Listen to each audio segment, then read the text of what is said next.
오늘의 말씀은 참된 선택에 대해서 저희가 한번 말씀을 준비를 했습니다.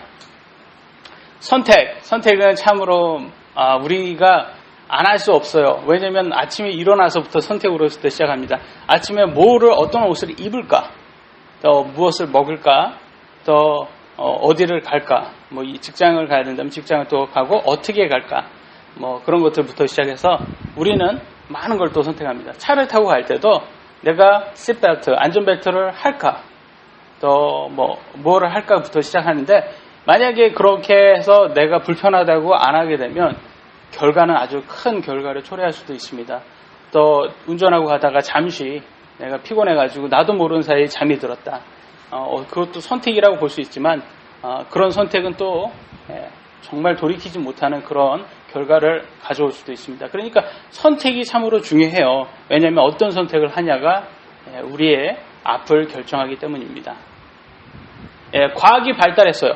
그죠? 참으로 과학이 지금 인류가 시작된 이후로 최고로 과학이 발달한 지금 시점입니다. 근데 왜 종교는 아직도 있을까요? 생각해 보셨어요? 종교가 왜 있을까요? 불안하니까. 네. 그렇죠. 절대자에 의지하기 위한 그런 것도 가능합니다. 그렇게 생각하세요? 앞날을 모르니까. 예. 저도 그렇게 봤습니다. 앞날을 모르니까 결과적으로 종교는 증명될 수 없기 때문입니다. 예. 종교는 증명될 수 없어요. 사후세계를 다루고 있기 때문에 누구도 알 수 없는 게 미래입니다. 과학이 발달돼도 사후세계는 인간이 알 수 없는 영역입니다. 그렇기 때문에 과학이 한번 발달돼도 종교를 증명할 길이 없어요. 예. 우리가 죽어볼 수가 없거든요. 미리 몇 년간 죽고 나서 한 3년, 요번에 한 3년간 죽어보자. 다시 한번 나오자. 이렇게 할 수가 없어요.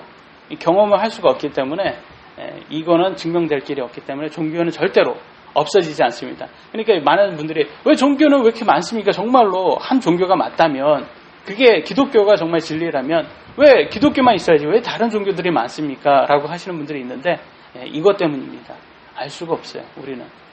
그러니까 우리는 사후세계에 대한 인간의 접근 방법은 어떻게 봐야 되냐면, 알 수 없기 때문에 하나를 선택해야 됩니다. 종교는 참으로 많아요. 세상에 많은 종교들이 있어요. 그걸 하나를 선택해야 돼요. 종교는 아직 증명되지 않았기 때문에 과학적으로 표현하면 이론과 학설이에요. 이론과 학설이다. 그러니까 이걸 뭘로 받아들여야 되냐면 믿음으로 받아들여야 됩니다. 믿음. 여러분, 믿음은 어떻게 결정됩니까? 많은 경험에 의해서 결정됩니다. 여러분, 불을 켜려고 스위치를 켤 때 여러분 의심을 한번 하면서 불을 켭니까? 아니에요. 우리는 이거 스위치 켜면 불이 들어와. 당연한 거예요. 그죠? 그래서 아무 생각 없이 켭니다. 당연한 거니까 그거는. 왜냐면 우리가 계속 경험해 왔기 때문에 이걸 켜면 당연히 들어온다고 믿기 때문입니다.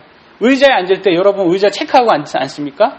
소파 앉을 때도 체크하고 앉습니까? 아니죠. 우리가 경험을 해왔는데 이 소파는 나를 견뎌. 나를 잘 견디고 나를 잘 받쳐줘. 의자도 마찬가지야. 그래서 우리가 의심 없이 그냥 앉습니다. 믿고 앉아요. 모든 믿음의 바탕은 경험이다. 그죠? 그런데 사후세계 경험할 수 있어요? 없습니다. 그러니까 이거는 경험에 의한 믿음이 아니에요. 경험하지 않은, 증명되지 않은 그냥 믿음이에요. 그러니까 참으로 종류가 많습니다. 그 선택한 것은 자신의 믿음으로 받아들여진다. 자신의 선택이기 때문에 믿음은 누구도 강요할 수 없다. 많은 사람을 막 이렇게 강요하려고 하면 그걸 세뇌라고 합니다. 근데 그거 외에는 자신이 스스로가 결정을 해야 돼요. 하지만 많은 사람들은 세뇌를 통해서 믿음이 정해진다. 안타까운 것은 세뇌에 의해서 오늘날 진화론자가 많은 이유는 미디어와 학교 교육의 반복 학습 결과입니다. 이것 때문에 그래요. 저는 제가 공부해 본 결과 제가 확언하건대 만약에 지금의 진화론만큼 창조론을 가리킨다면 저는 기독교인들이 더 많을 거라고 확신합니다. 만약에 똑같이 가리킨다면 그것은 왜 그렇게 됐는지, 왜 오늘 현실 이렇게 진화론만 위주로 가리키게 됐는지 제가 그거는 더 가면서 말씀을 드리도록 하겠습니다. 당신이 죽을 병에 걸렸습니다. 그죠? 많은 약 중에 하나를 선택하라고 그래요. 근데 어떤 사람이 그래요. 나 그거 약 못 믿겠어. 그거 먹어봤자 내가 뭐 살지 못 살지 모르겠어. 난 안 먹어. 라고 하는 분들이 있을 수 있어요. 그것도 하나의 선택이다. 그렇기 때문에 만약에 저 약을 종교라고 한번 생각을 해보세요. 많은 종교들이 있어요, 바깥에. 근데 어떤 사람이 나는 그거 안 믿어. 라고 하는 것이 무교라고 말해요. 그죠? 무교. 나는 종교를 안 믿어. 신이 있다고 안 믿어. 라고 하는 걸 무교라고 그래요. 이것도 하나의 선택입니다. 그러니까 이것도 증명되지 않은 거예요. 그러니까 이것도 하나의 종교라고 볼 수가 있는 것입니다. 본인들은 종교라고 인정하지 않지만 신이 없다라는 증명되지 않은 종교다. 무엇을 선택해도 그것은 자신의 책임이다. 자신이 선택할 권리가 자신의 권리입니다. 그런데 그 책임도 자신한테 달려있다. 로마서 1장 20절 제가 볼 건데 여러분 어떤 생각을 하냐면 막 이런 사람들이 있어요. 나 무교 선택하니까 나 아무것도 선택 안 했어. 종교 선택 안 했어. 그러니까 나는 안전해 라고 하시는 분들이 있을 수 있어요. 그죠? 그런 생각. 근데 만약에 기독교가 맞다면 여러분은 안전하지 않습니다. 왜냐하면 하나님이 이렇게 말하고 있기 때문입니다. 로마서 1장 20절 같이 읽도록 하겠습니다. 시작. 이는 그분의 보이지 않느냐는 것들 또 그분의 영원하신 권능과 격은 그 만드신 것들을 깨달아 알 수 있기 때문이니 그러므로 그들이 변명할 수 없나. 변명할 수 없다고 기독교는 말하고 있어요. 뭐 때문에? 창조 때문에. 창조 때문에 변명하지 못한 거예요. 진화가 아니라 창조 때문에. 여러분이 살고 있는 이 지구, 산, 바다, 땅, 매일 우리가 보고 있는 것들이 있어요. 근데 여러분들이 하나님 앞에 가가지고 나 하나님 몰랐어요. 하나님 있는지 계신지 몰랐어요. 이렇게 하시면 너 살았잖아, 지구에. 너 산도 봤고, 너는 지금 하늘에 날아다니는 새도 봤잖아. 그거 누가 만들었어? 그거 저절로 만들어졌는데? 그 미생물로부터 진화됐는데요? 야, 무슨 뚝딱지 같은, 의자도 아무것도 아닌 의자도 너네가 만들었으니까 있는 거 아니야. 너네들 만들지 않은 게 어떻게 존재할 수가 있어. 누군가 만들었잖아. 그게 바로 나야. 변명할 수가 없는 거예요. 성경은 분명히 이렇게 변명할 수 없다고 말하고 있습니다. 그러니까 사후세계를 증명할 길이 없으니까 우리는 하나는 선택해야 돼요, 여러분. 근데 선택을 해야 되는데 어떤 걸 여러분은 선택을 하겠습니까? 근데 가장 중요한 건 나 자신에게 유익한 거를 선택하셔야 돼요. 이게 가장 중요해요. 이 한번 쭉 보시라는 거예요. 나에게 가장 유익한 게 어떤 종교인가? 근데 저는 여러분이 저한테 많이 물어요. 왜 기독교세요? 그러면 저는 간단합니다. 제가 기독교인 이유는 지옥 가기 싫어서예요. 너무 간단해요. 나한테 유익한 거는 지옥 가기 않는 게 그게 가장 유익한 거예요. 무교 같은 거는 사실 정말 무교가 맞다. 같이 죽었어요. 우리가 다 죽었는데 딱 죽어보니까 성경이 안 맞고 무교가 맞아요. 별로 차이가 없어요. 무교 믿는 사람과 안 믿는 사람의 차이가 없어요. 왜냐하면 뭐 손해볼 게 별로 없어요. 무교는 안 믿는다고. 불교는 어떤 것 같아요? 불교. 부처 안 믿는다고 뭐 큰일 납니까? 아니잖아요. 그 일정한 수련이잖아요. 그거는. 믿고 안 믿고가 아니잖아요. 그 일정한 수련을 자기가 얼마나 했냐, 도를 닦았냐, 그로 인해서 환생을 어떤 걸로 하냐 이거잖아요. 굳이 부처 안 믿는다고 해서 큰 손해볼 건 없어요. 그러니까 모든 종교들을 다 봐도 굳이 그 안 믿는다고 손해는 안 봐요. 근데 딱 기독교만 딱 걸리는 거예요. 기독교는 예수님 안 믿으면 지옥 간다 이래요. 그러니까 이거 너무 손해인 거예요. 이거는. 그래서 제가 예수님 믿는 이유는 저는 지옥 가기 싫어서입니다. 그럼 여러분 딱 어떤 생각이 들어요? 너무 이기적인 거 아니에요, 목사님? 너무 자신만 생각하는 거 아니에요? 그건 좀 지금 이기심이 많은 것 같은데, 너무 대놓고 얘기하시네. 그렇게 느껴질 수도 있습니다. 어때요? 그러신 것 같아요? 네?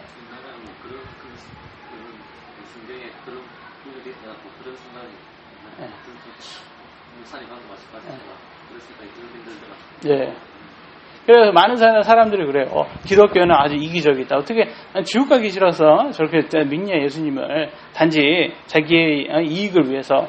그래서 성경은 그러면 그 믿음이 성경적인지 아닌지 확인을 해 보도록 하겠습니다. 마태복음 16장 26절 같이 읽도록 하겠습니다. 시작. 사람이 만일 온 세상을 얻고도 자기 혼을 잃으면 무엇이 유익하리요? 사람이 무엇으로 자기 혼과 구했느냐? 자기 혼을 잃는다라는 말이 지옥 간다는 뜻이에요. 자기 혼을 잃는다. 세상에 많은 것을 다 가졌어요. 이걸 아주 즐겁게 즐겼어요. 근데 지옥에 가면 무엇이 유익하냐? 그겁니다. 암만 모든 걸 세상에 좋은 걸 가졌어도 지옥 가면 유익한 게 없다라는 거예요. 반대로 보자고요. 가진 게 없어도 지옥 안 가는 게 더 낫다라는 얘기입니다. 그러니까 성경은 분명히 말해주고 있어요. 너 자신이 가장 중요해. 너 자신이 지옥 가지 않는 걸 선택해. 그걸 계속 얘기를 해주고 있어요. 이게 이기적인 거 아니라는 거죠. 왜냐하면 내 자신이 가장 중요한 거예요. 그렇기 때문에 저희들이 이렇게 한국에 와서 여러분에게 말씀을 드린 겁니다. 왜냐하면 여러분도 스스로 생각하라는 거예요. 여러분 자신이 가장 중요하다. 다 귀중하신 분들이에요. 바깥의 세상에 살고 있는 혼이 그 사람이에요. 그 사람은 다 귀중한 사람이에요. 귀중하지 않은 사람이 없어요. 그런데 그들이 다 가장 자기 혼을 잃지 않는 게 중요하다. 인간은 본능적으로 많은 사람이 선택하는 것을 안전하다고 느낍니다. 그렇기 때문에 우리가 이마트를 이렇게 쇼핑하다 보면 사람이 막 모여 있어요. 그럼 저도 모르게 싹 가가지고 뭐를 팔지? 그리고 별로 필요 없는 건데도 많이들 사니까 갑자기 나도 좀 살까? 그러고 사게 돼요. 그런 경험 있으시죠? 이렇게 다른 사람이 선택하면 그게 안전하다고 느껴지는 게 본능입니다. 우리 스스로의 모든 사람이 동일해요. 그렇기 때문에 자신 주위에 많은 사람이 선택하는 것을 나도 선택할 확률이 가장 큽니다. 우리나라는 가장 큰 종교가 뭐냐면 무교입니다, 여러분. 무교가 50%가 넘습니다. 그러니까 여러분 어떤 종교를 선택할 확률이 많아요? 무교를 선택할 확률이 제일 많은 거예요. 그게 제일 안전하다고 생각이 들기 때문입니다. 마태복음 7장 13절 같이 읽도록 하겠습니다. 시작. 너희는 좁은 문으로 들어가라. 이는 멸망으로 인도하는 문은 넓고 그 길이 넓어 그리로 들어가는 자가 많고. 큰일 날 말을 여기에서 하고 있습니다. 뭐랍니까? 여기에서는 인기 있는 종목이 그렇게 안전하지는 않다라는 거예요. 우리는 스스로는 본능적으로는 많은 사람을 따르는 게 안전하다고 느끼지만 사실적으로는 인기 있는 것은 그렇게 안전하지가 않다라는 거예요. 그러니까 기독교는 다시 말해서 뭐예요? 기독교는 성경적으로 말했을 때 비인기 종목이에요. 비인기 종목. 그죠? 그런데 어떤 교회 가보면 아주 인기 종목 같아요. 기독교 교회인데 아주 대형 교회고 엄청 커요. 그래서 성경적으로 봤을 때 그 교회가 이렇게 인기 종목이었을 때는 한 번 더 확인해 볼 필요가 있어요. 무엇을 말하냐면 그 목사님이 정말 성경적으로 가리키는 건지 정말 11조를 내야지 10배로 하나님이 다시 더해준다고 그런 말을 하지 않는지 예수님 믿어야지 걱정 근심 없고 그래야지 여러분 다 부자 된다 이렇게 가리키지는 않는지 성경에는 그런 거를 안 가리키거든요. 그런 거를 가리켜가지고 사람들을 현혹하지는 않는지 이런 거를 한번 보여야 된다는 거죠. 왜냐하면 기독교는 비인기 종목이에요. 역사적으로는 비인기 종목이었고 지금도 비인기 종목이에요. 근데 참된 기독교는 그렇습니다. 그러니까 성경만을 믿는 사람이 참 그리스도인이구나 이런 것을 확인할 수가 있어요. 성경에서는 비인기 종목임에도 불구하고 그래서 우리가 성경만을 믿는 게 이게 바른 선택이고 참된 선택이다. 근데 오늘 좀 어머니가 안 오셨어요. 그래서 지난주에 형제님이 부탁을 해가지고 제가 그 차이점을 개신교와 침례교의 차이점을 알려달라고 하셔가지고 제가 좀 준비를 했습니다. 개신교를 알려면 개신교의 시작부터 알아야 됩니다. 개신교가 어디에서 나왔습니까? 바로 카톨릭에서 나왔어요. 천주교에서 나왔어요. 그러니까 우리가 천주교를 같이 안 볼 수가 없어요. 천주교는 어디에서 나왔어요? 기독교에서 나왔어요. 같이 보도록 하겠습니다. 기독교에서 천주교가 나왔다. AD 313년에. 그래서 많은 사람들은 그래요. 기독교 천주교에서 나온 거 아닙니까? 이런 사람들이 있어요. 잘못된 거예요. 개신교, 천주교에서 나온 거 아닙니까? 맞는 얘기예요. 근데 천주교 어디에서 나왔어요? 기독교에서 나온 거예요. 천주교는. 그래서 천주교가 권력을 얻었어요. 그러니까 자신과 동의하지 않는다고 정통 기독교인들을 이단이라고 명하고 잡아서 고문, 핍박, 살해를 합니다. 이따 보시겠지만 천주교가 로마 황제 콘스탄틴에 의해서 인정이 됩니다. 그래서 인정이 되면서 힘을 얻어요. 이 말은 뭐냐면 정치와 종교의 혼합이에요. 이러면 뭐가 일어나요? 부패가 일어나요. 부패, 절대로 종교와 정치는 합해지면 안 돼요. 근데 부패가 일어나면서 여기에서는 천주교가 정치적으로 아주 돌아섭니다. 교회가 정치적으로 완전히 바뀌어요. 그러면서 자기네들대로 믿지 않으면 다 죽여버리는 거예요. 그래서 기독교, 성경대로 믿는 기독교인들을 다 죽여버리고 핍박하고 고문합니다. 그래서 너 나하고 똑같이 믿어. 이런 식인 거죠. 천주교의 부패에 참지 못한 일부 천주교인들이 종교개혁을 일으켜서 개신교가 됨. 여기에서 종교개혁이 AD 1517년에 이제 나왔어요. 근데 종교개혁을 한 사람이 누구냐면 마틴 루터잖아요. 사제였어요. 신부였단 말이죠. 천주교의 성직자였단 말이죠. 이 사람이 나왔으니까 나온 것까지는 좋아요. 부패를 이제 이게 내가 있어 보니까 이거는 정말 성경적이지 못해 나왔어요. 근데 나왔는데 깨끗하게 자기의 옛 그거를 끊지는 못하고 전통을 성경적이지 못한 천주교의 전통을 같이 갖고 나옵니다.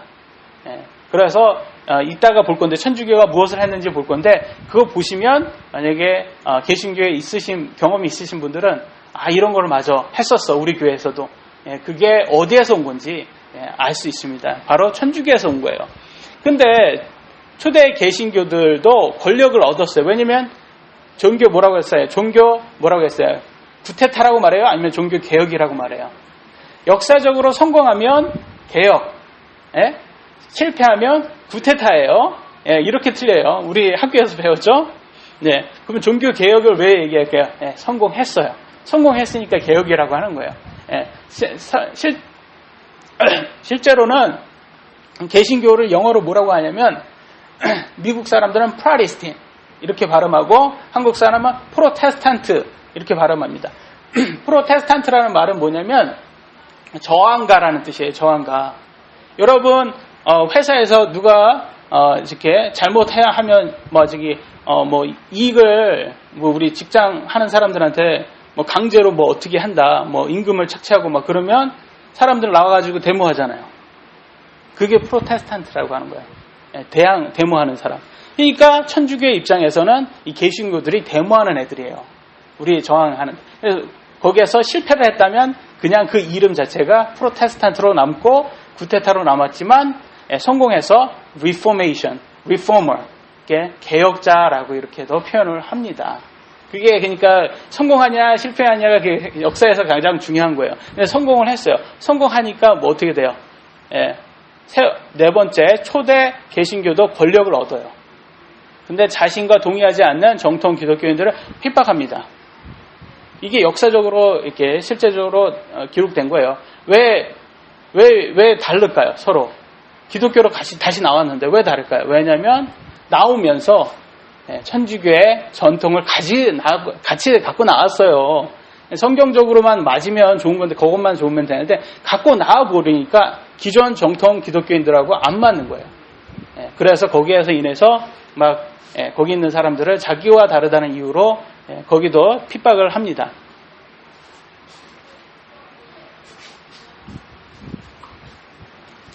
다섯 번째, 정통 기독교인들은 성경만 순종하고 천주교가 행하는 세례를 하지 않자 천주교는 그들을 재침례 교회라고 부르다.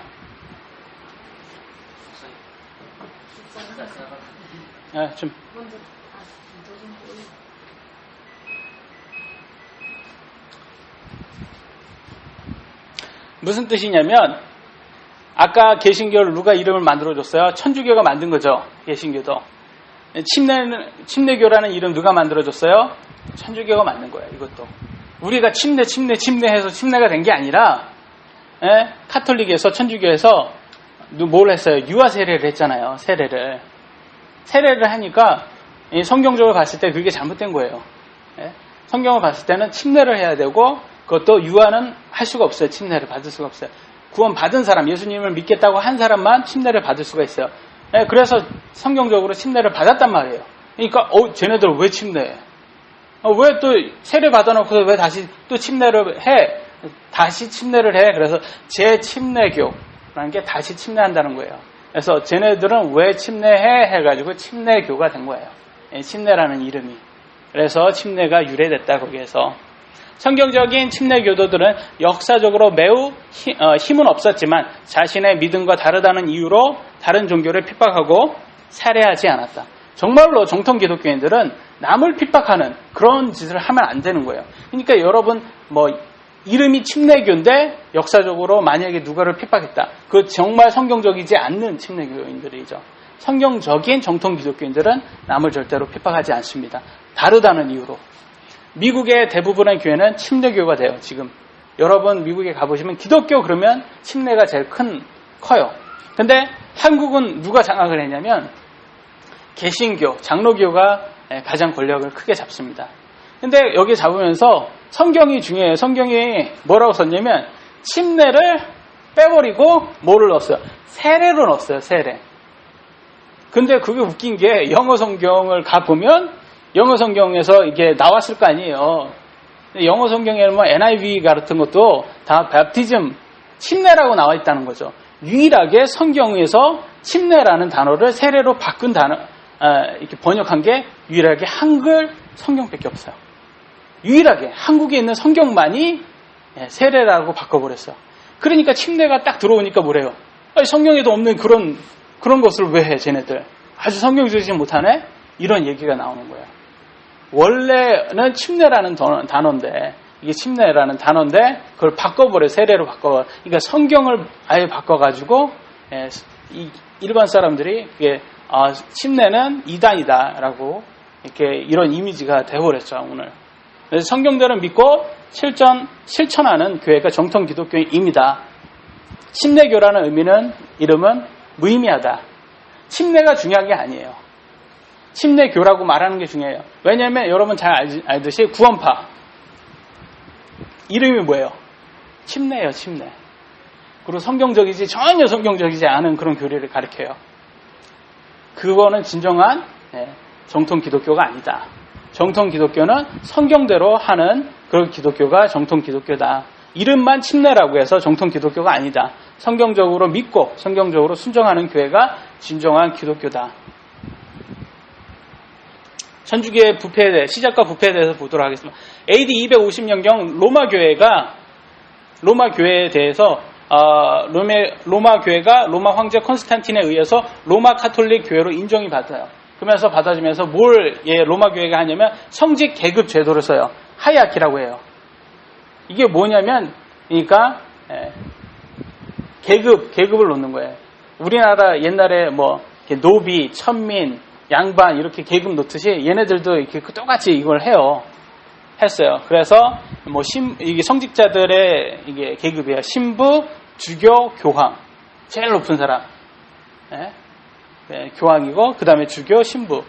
굉장히 정치적인 거예요. 거기에서 진짜 유일하게 대통령인 거예요. 성직자의 대통령. 교황인데 옛날 역사적으로 보시면 교황이 한때는 어떤 때는 왕보다 더 권력이 셌어요. 그러니까 어마어마한 권력자였죠. 근데 웃긴 게 교황이 누구냐? 베드로의 후계자라는 거예요. 근데 주교는 뭐냐? 12사도의 후계자라는 거예요. 얘네들이 말하는 게. 웃긴 거예요. 우리는 누구냐? 모든 그리스도인들은 누구를 따르나? 예수 그리스도를 따르는 사람들이에요. 베드로 후계자가 아니에요, 우리는. 그리고 베드로는 12사도의 하나였어요. 웃기잖아요. 근데 왜 12사도의 후계자라는 주교인데 교황은 베드로의 후계자라고 해요. 예수님께서 열쇠를 줍니다. 베드로에게. 너가 이걸 하늘에 네가 잠그면 하늘에서 잠길 것이고 네가 열면 열린다. 이렇게 해서 열쇠를 주는데 그거 얘기했다고 이렇게 되는데 말이 안 돼요. 성경적으로 그런 건 나오지도 않고 이 교황 주교 신부라는 거는 없어요. 성경에. 그리고 추기경과 대주교 우리도 무슨 추기경 유명한 추기경 있으시죠? 들어보셨죠? 되게 높으신 분이에요. 거기에서는. 그래서 신부도 몬시뇰, 부제 뭐 이런 식으로 나눠진다. AD 300년경에는 죽은 자를 위한 기도 시작, 십자가를 긋는 것 시작, 이런 거 이렇게 막 이렇게 이렇게 카톨릭이 긋잖아요. 이런 게 이게 AD 300년경에 시작됐다. 마리아 평생 동정녀 교리를 가르치기 시작했다. 이게 무슨 말인지 아세요? 마리아가 평생으로 수처녀였다. 이걸 가르쳤어요. 그러나 마태복음 13장 55절 다시 읽겠습니다. 시작. 이는 목수의 아들이 아니냐. 그의 어머니는 마리아, 그의 동생들은 야고보와 요새와 시몬과 유다라 하지 아니하냐. 예수님이 동생이 있어요, 없어요? 있어요. 이제 있다고 나오죠. 그가 이는 목수의 아들, 이게 예수님에 대고 얘기하는 거예요. 그의 어머니는 마리아가 아니냐. 그의 동생은 야고보, 요새, 시몬, 유다가 아니냐. 다 예수님의 동생들이에요, 이게. 아빠는 누구겠어요? 이들의 아빠는. 요셉이에요, 요셉. 예수님만 날 때 성령님으로 통해서 잉태했다고 나오잖아요. 그러니까 예수님만 요셉의 아들이 아닌 거예요. 예수님만. 그 나머지는 요셉이 예수님을 낳은 후에 마리아를 알았다고 나와요. 같이 잠자리를 했다라는 거예요. 그래서 이제 동생들을 낳죠. 그러니까 마리아는 평생 동정녀 맞아요, 아니에요? 아닌 거예요. 예수님 날 때만 동정녀였어요. 근데 이거를 이렇게 가르쳐요. 왜? 성경적이지 않은데 왜 가르쳐요? 왜? 마리아를 숭배시키려고. 마리아를 숭배시키려니까 특별해야 되잖아요, 마리아가. 그래서 또 침례 중생설 등장. 침례 받아야 구원받는다. 이거를 가르쳐요. 침례는 여러분 행입니까, 아닙니까? 행위예요, 침례는. 여러분. 침례는 여러분 몸으로 이렇게 움직여서 물속으로 들어가야 돼요. 침례를 해야 되려면. 행위입니다.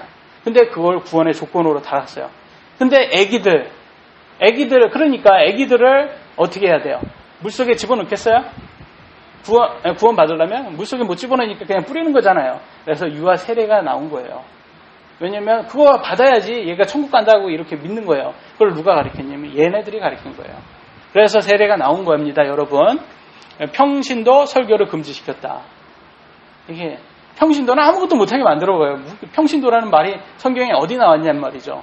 그러면 313년이 이제 아주 가장 큰 밀라노 칙령. 밀라노에서 왕이 명령을 합니다. 기독교를 공인합니다. 이제 기독교를 받아들인다. 근데 그게 웃긴 게 참 그리스도인을 밖으로 끌어내기 위한 수수였다. 왜냐하면 자기가 하면 그러면서 이제 천주교를 만들어 놓았으니까 그러놓고서 성경적으로 믿는 애들을 다 죽여버리는 거예요. 그러니까 아주 교묘하게 머리를 잘 쓴 거예요. 악한 사람이죠. 그래서 이 사람은 사실은 태양 신 숭배자였어요. 그래서 321년에 일요일을 공휴일로 지정합니다. 일요일을 영어로 뭐라고 해요? Sunday예요. Sunday. 오늘 Sunday잖아요. Sun, 태양이에요. 태양의 날이란 말이에요. 이 사람이 정한 거예요. 이 Sunday를. 근데 우리는 Sunday에 왜 만납니까? Sunday에 만나는 걸 예수님이 일요일날 부활을 하셨어요. 그래서 우리는 예수님의 부활의 날을 기념하기 위해서 만난 건데 이 사람은 태양을 숭배하기 위해서 365년에는 뭐라면 일반 사람은 찬송을 부를 수 없게 만들어버려요. 아니 시와 찬송으로 우리가 하나님을 찬양해야 된다고 성경은 말을 하는데 그걸 못하게 만든다는 거예요. 하나씩 이게 작은 것부터 하나씩 못하게 만들어요. 사람들을 이렇게 다 발을 묶어놓는 거죠.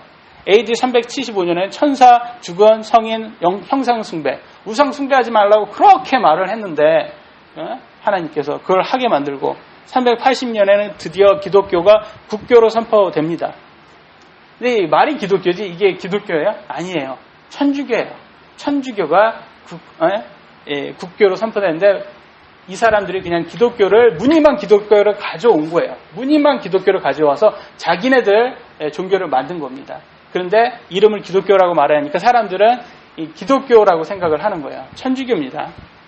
529년에는 수도사들의 독신생활 외 은둔생활을 부과했다고 합니다. 보면 여러분 신부들 이렇게 수도사들 이렇게 은둔생활하면서 하는 거 보면 누구하고 딱 보냐면 딱 불교 스님들하고 똑같아요. 행위 종교. 행위 종교는 행위를 해서 수련을 해서 우리가 뭐에 도달을 하기 위한 거예요. 똑같습니다. 모습이. 그래서 이제 콘스탄티노플은 또 그거로 인해서 뭐라고 말하냐면 우리가 세상을 지배해야 된다. 천주교가 세상을 지배해야지 그것이 하나님의 왕국이다. 이렇게 표현을 합니다. 그래서 이제 뭐라고 하냐면 무천년설이라고 해가지고 우리가 저번에 배웠죠. 예수님이 돌아오신 후에 그러면 7년의 환난이 있을 거라고. 7년 환난 뒤에 뭐냐면 1000년 동안 예수님의 왕국이 있을 거라고 말해서 이 예수님의 왕국이 없다고 가르쳐요. 얘네들은. 그러니까 지금 카톨릭이 세상을 지배하면 그게 하나님의 왕국이다. 그래서 무천년설이에요. 그래서 여러분이 만약에 장로교라든지 그런 데에서 만약에 무천년설을 배우셨다면 그게 어디에서 왔냐? 바로 이 카톨릭에서 온 교리라는 것. 성경에 반대하는 교리죠. 그 다음에 AD 593년에는 연옥이라는 걸 만들어요. 이게 천국과 지옥 사이의 중간을 만들어버려요. 성경이 없는 거를 또 만듭니다. 그 다음에 600년경에는 예배를 라틴어로 사용을 해요. 여러분 여기에서 여러분 이렇게 모아놓고 제가 프랑스어를 갑자기 이렇게 얘기한다면 몇 사람 알아듣겠습니까? 한국말로 해도 여러분 피곤해 죽겠는데 이거 한국말로 해도 어려워 죽겠는데 프랑스어로 생각을 해보세요. 그러니까 여러분 카톨릭 가서 미사 드린 거 봐봐요. 옛날 역사적으로 본 거 다 졸아요. 사람들이. 알아들을 수가 없잖아요. 라틴어를 하는데 누가 알아들어요. 그 다음에 1010년에는 유대인 대학살을 합니다. 되게 웃기지 않아요? 성경에 우리가 지난번 유대인에 대해서 공부할 때 유대인은 하나님 백성이고 그를 축복하는 사람이 축복을 우리가 받는 거고 저주하면 저주가 받는다고 하나님께서 분명히 그랬어요. 근데 여기에서는 유대인을 학살합니다. 하나님의 백성을 학살해요. 말이 안 되는 거죠. 그 다음에 AD 1096년에 십자군 원정을 시작해서 팔레스타인의 회교도를 해방시킨다는 이유로 엄청난 전쟁을 일으켜서 사실은 이거는 참 기독교 신자들을 대량 학살하기 위한 것도 그렇게 해서 많이 죽였어요. 근데 많은 사람들이 그래요. 십자군 운동 그러면 기독교의 전쟁이라고 생각해요. 아니에요. 기독교의 전쟁이 아니면 천주교의 전쟁이에요. 천주교가 행한 전쟁입니다. 그 다음에 1190년에 면죄부를 판매했답니다. 면죄부. 그 다음에 이게 16세기 초의 교황청의 중요한 수입원이었다. 이 말이 뭔지 모르시죠? 제가 여러분 이렇게 교회에 오셨어요. 그러면 제가 여러분한테 드려요. 500만 원만 더 주세요. 1000만 원만 더 주세요. 그러면 여러분 제가 구원받게 해드릴게요. 천국 가게 해드릴게요. 이 소리입니다. 그게. 그러면 지금 어떤 느낌 드세요? 이 사람 사이비 아니야? 그렇게 생각되지 않으세요? 바로 그게 천주교가 그렇게 했다라는 거예요. 생각을 해보세요. 그때 농부들이 많았을 거 아니에요. 그때 그 사람들 농부들이 얼마나 돈이 많겠습니까? 그 어렵게 번 돈을 이런 데 갖다 바쳐가지고 이 사람들은 천국 간다고 얼마나 좋아했겠어요. 참 이렇게 못 배우게 만든 사람, 자기네들이 안 가르쳐주고 아주 무지하게 만들어 놓고 그 사람들을 등쳐먹은 사람들이라는 거죠. 이게 바로 그들의 역사라. 역사는 바꿀 수가 없는 거예요. 1229년에는 평신도에게 성경 소유 및 읽기 금지, 자국어 성경 번역 금지 이렇게 시켰어요. 성경을 못 읽게 만들었어요. 왜 못 읽게 만들었겠어요? 성경을 알면 자기네들한테 너네도 틀리잖아 이렇게 말할까 봐 성경을 모르게 만드는 거예요. 그러니까 자기 마음대로 그들의 믿음을 지배하게 됐다는 거죠. 그래서 사도 바울이 내가 너희들의 믿음을 지배하려고 하는 게 아니다라고 말하듯이 정말로 성경을 믿는 참 기독교는 남의 믿음을 지배하는 사람이 아니어야 돼요. 그런데 이들은 그렇게 해서 지배했다. 1301년에는 우남상 쌍땀이라고 해가지고 뭐냐면 로마 교행에 모든 사람이 복종해야 된다. 그게 당연하다. 이렇게 말했어요. 그래서 복종을 원했어요. 이렇게 막 하면서 이제 바로 15세기에 16세기에 바로 이 개신교가 나옵니다. 거기에서 나온 게 마틴 루터, 영국 성공회, 그 다음에 존 칼빈의 프랑스에서 장로교 이런 것들이 나와요. 하도 보셨지만 얼마나 부패됐어요. 이렇게 해서 나온 거예요. 그래서 1870년에는 뭐라고 말하냐면 교황이 내가 그리스도다. 내가 그리스도의 권능을 가졌다. 이렇게 말을 해요. 그래서 마태복음 24장 5절 같이 읽도록 하겠습니다. 시작.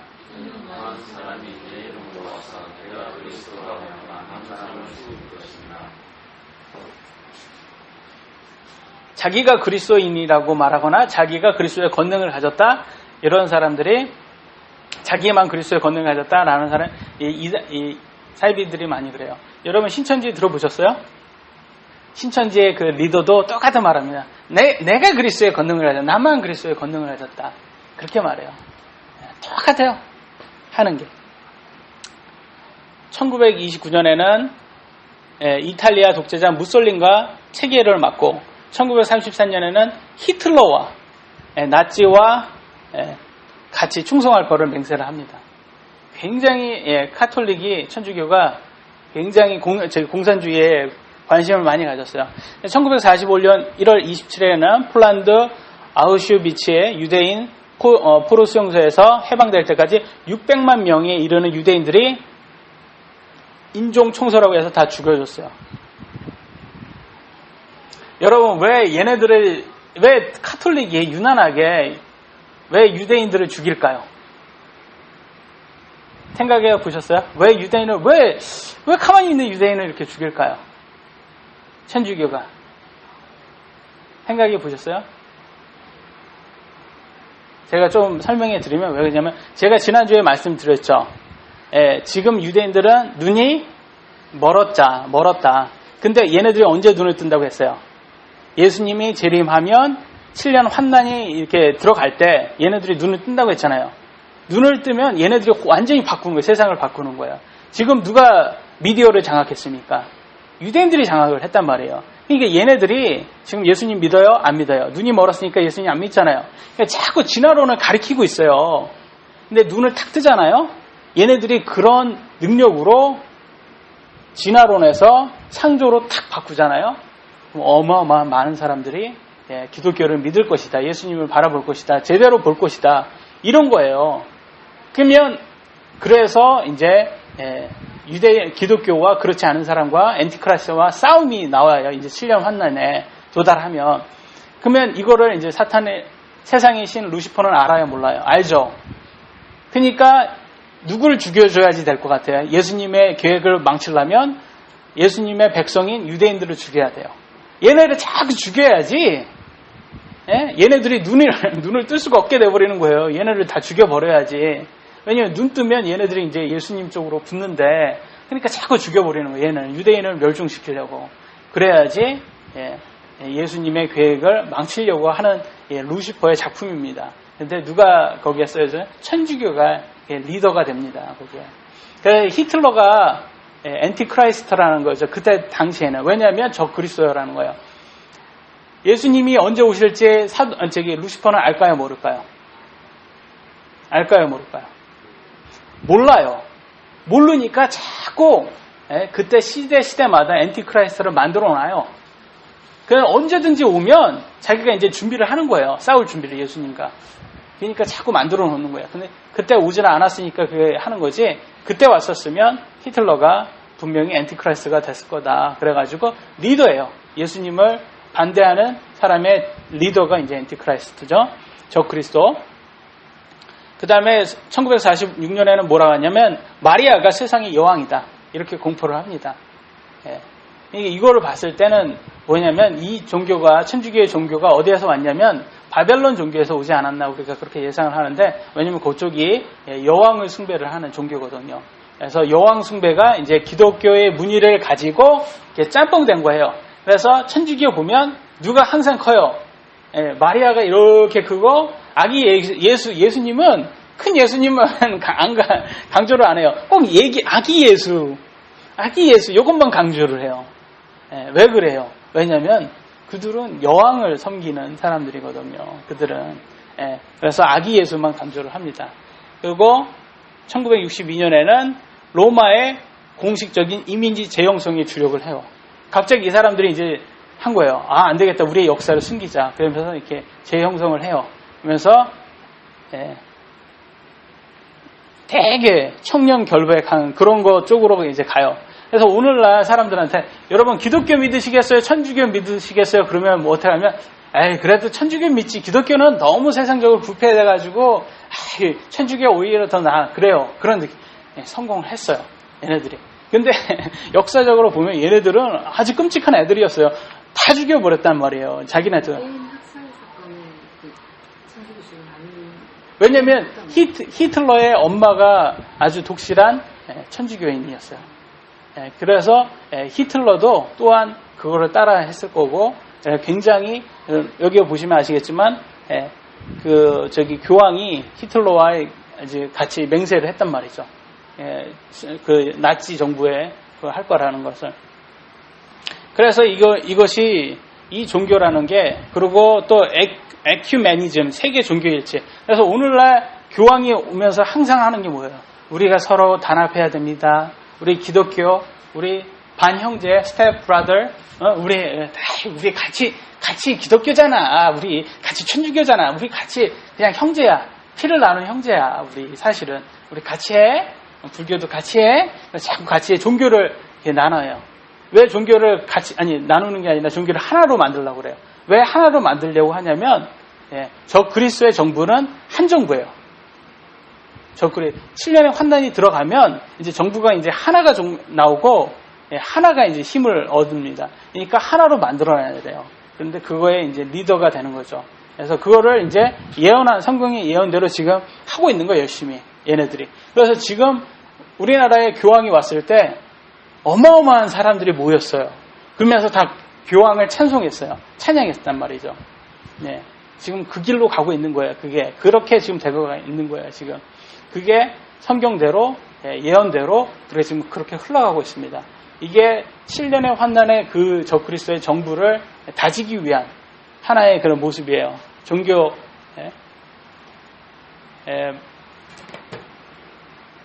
너무 또 오늘은 또 이게 침례의 교육성을 우리가 볼 건데, 오늘은 시간이 너무 오래됐으니까 이건 다음 주에 같이 보도록 하겠습니다. 그래서 오늘은 여기까지 하도록